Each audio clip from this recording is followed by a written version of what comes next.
So, you want to get into racing in Star Citizen. Lucky for you, with Alpha 318, they're adding in a bunch of features for racing. Let's break it down and figure out what we need to do to get into it. Okay, before we get carried away with the actual racing, let's go over some settings and what they do to help you sort of make some decisions about how you want to fly. The first one we want to look at is G-Safe. What G-Safe does is it reduces your thruster output such that you don't black out all that often.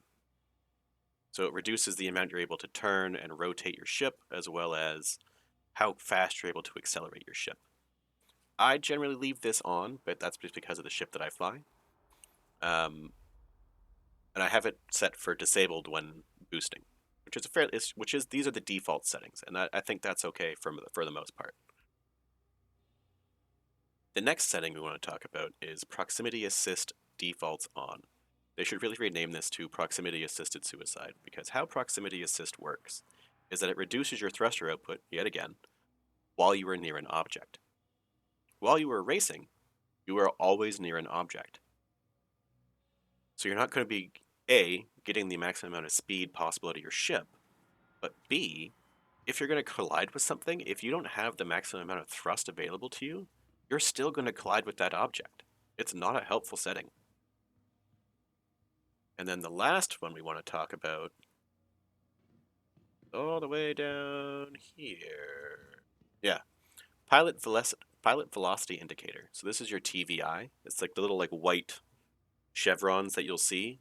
That shows you where your ship is headed. The default setting makes it so that way it grays out when it's near your reticle. But you always want to have that on because you always want to make sure you know where your ship is going to be.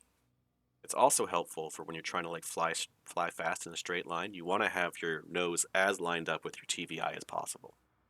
But make sure you have that set on. Hopefully those settings were helpful. Now let's talk about what we need to do to actually get into a race.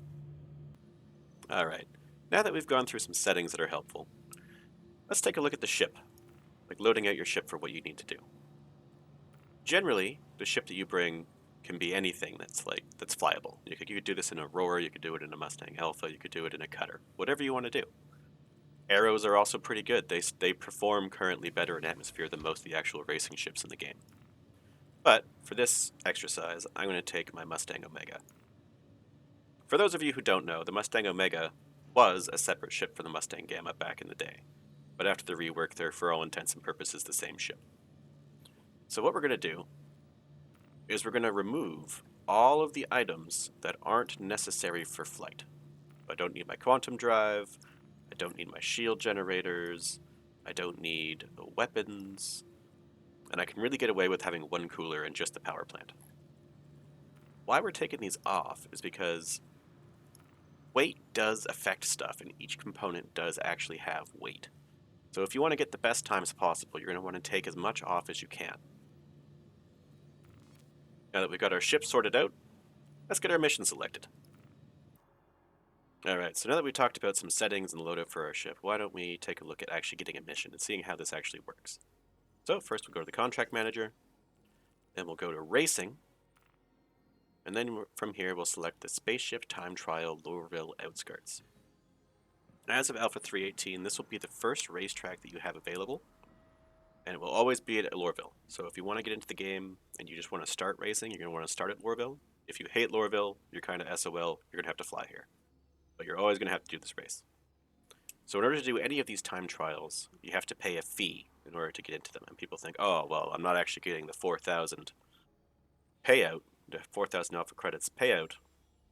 I have to pay a fee. I'm getting 3,600. Incorrect. So when we pay our fee, we'll see here that our base payout for the race, or did not finish, is the return of our fee. So for the bronze finish, the silver finish, the gold finish, the platinum, all of these things are additive. So if you finish platinum, you're going to get the 1,600 plus the 1,200 for gold, plus the 800 for silver, and the 400 for bronze, which is going to be 4,000. So that'll be good. So let's get into the race. Alright, now that we know the basics of selecting a track, why don't we get into our ship and head out to the track and go for a race. Alright, so while we're flying out to the track here, I want to go over some stuff with you. You want to make sure that you have your engines all the way maxed out in your power triangle. This will ensure that you're getting the maximum amount of boost possible, as well as making sure that your boost regenerates very quickly, which is very important for racing. The next thing I want to talk about is you want to make sure that you have your velocity limiter set all the way to the top. This is very important if you're flying with analog controls, because what it does is it adjusts the throw for how fast you want to be. Right, so let's say you want to try and fly at SCM speed here. You'll see that I'm not pushing my stick very far. But if I am flying at SCM speed, if I have my velocity limiter set that way, I have to push all the way to the top to get up to that speed. So you're going to want to always be flying with your limiter turned off or all the way up to the top. Some folks will tell you that it's always important to like go slowly and learn the track. I generally disagree with that, because you kind of set yourself up for failure for going fast, because you learn bad habits for going slowly. Alright, so now that we're at the track, we followed the beacon here that says Lorville Outskirts. As we get closer, it will disappear, and you'll see a start-stop, or a starting zone. You're going to want to sit in the starting zone for 10 seconds. A lot of folks will try and like get to the starting zone and just go because they see the marker. You have to wait for the full 10 seconds, otherwise it'll be a false start and you won't go. So let's go. Something to keep in mind is that the most thrust that you have outside of forwards and backwards is from the bottom of your ship, so thrusting up or strafing up. So you're always going to want to try and roll into the corners and strafe around the corners.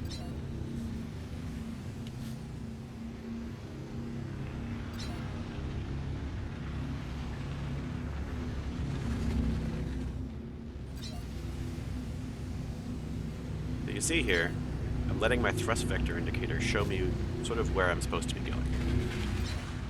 You always want to try, in order to get like as fast as possible in a straight line, you're going to want your thrust vector as close to the nose of your ship as possible.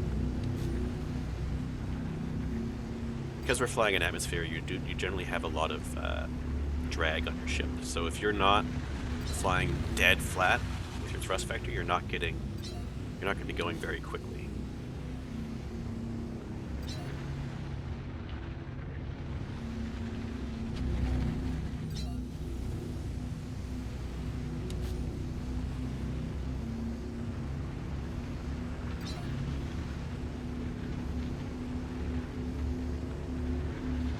It's also important to realize that the finish line is not the same as the start line, which can be kind of frustrating. Anyways, so that's basically how you do it. Hopefully this was helpful to get you a handle on the basics. Fuck you. Get out of my face, buddy! Fucking guy.